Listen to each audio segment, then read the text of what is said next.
নমস্কাৰ। কবিতাৰ শিৰোনামা বৃদ্ধাশ্ৰমলৈ নাযাওঁ মই। কবি পল বৰুৱা। আবৃত্তি গীতাশ্ৰী গন্ধিয়া দত্ত। মোক ঘৰতে থাকিব দে, নাযাওঁ মই বৃদ্ধাশ্ৰম। মোক ক'তো নিনিবি, কেনেকৈ পাহৰিম মই তহঁতৰ দেউতাৰ ঘৰ।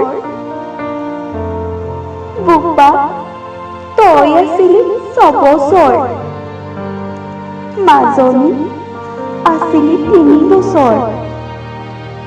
মাজনী বাৰু সৰু আছিল। বোপা, তোৰতো মনত পৰে, দেউতা যে ঢুকাইছিল তহঁতৰ সমস্ত দায়িত্ব মোৰ ওপৰত এৰি থৈ। লোকৰ ঘৰত কেতিয়াবা চাউল জাৰি, কেতিয়াবা কাপোৰ কানি ধুই, কেতিয়াবা নাক কাণ কাটি আনৰ ঘৰত খুজি মাগি তহঁতক পঢ়ুৱাইছিলোঁ ডাঙৰ মানুহ হওঁ বুলি। আজি তই হলি ইঞ্জিনিয়াৰ, মাজনী তয়ো হলি ডাঙৰ অফিচাৰ, আৰু মই হলো বুঢ়ী আই। ধন্যবাদ, ধন্যবাদ তহঁতক। চিনাকি দিবলৈ আজি লাজ পালি তহঁতৰে মা বুলি। মোক খেদি পঠালি বৃদ্ধাশ্ৰমলৈ বুলি। তহঁতৰ বহুত টকা হ'ল, ডাঙৰ ডাঙৰ মানুহ তহঁতৰ চিনাকি। মই কিয় হৈ পৰিলো আজি তহঁতৰ কাৰণে অচিনাকি? নে খেদি পঠালি তহঁতৰ টকাৰ ভাগ মই লওঁ বুলি? আজি তহঁতৰ ডাঙৰ ডাঙৰ গাড়ী, হাততো দামী ঘড়ী, কি লাভ ঘড়ী লৈ? সময়ৰ মূল্য তহঁতে কি বুজিলি? সময়তে মাৰক পাহৰি গলি, খেদি পঠালি বৃদ্ধাশ্ৰমলৈ বুলি। বোপা, বোপা, মোক এক নালাগে, লাগিলে নোখোৱাকৈয়ে থাকিম। ওলাবনে অকণমান ঠাই বুঢ়ী মাৰলৈ বুলি?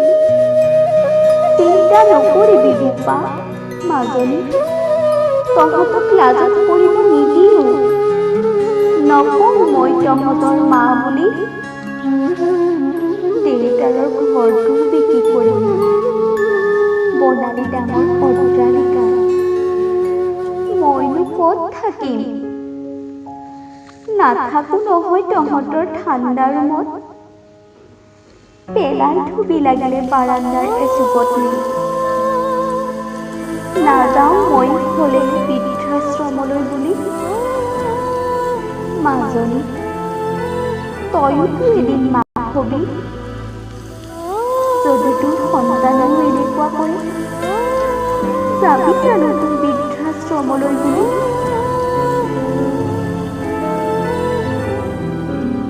তহঁতৰ মা হৈ ভুল কৰিলো নে মই, নে সন্তান হৈ তহঁতি ভুল কৰিলি?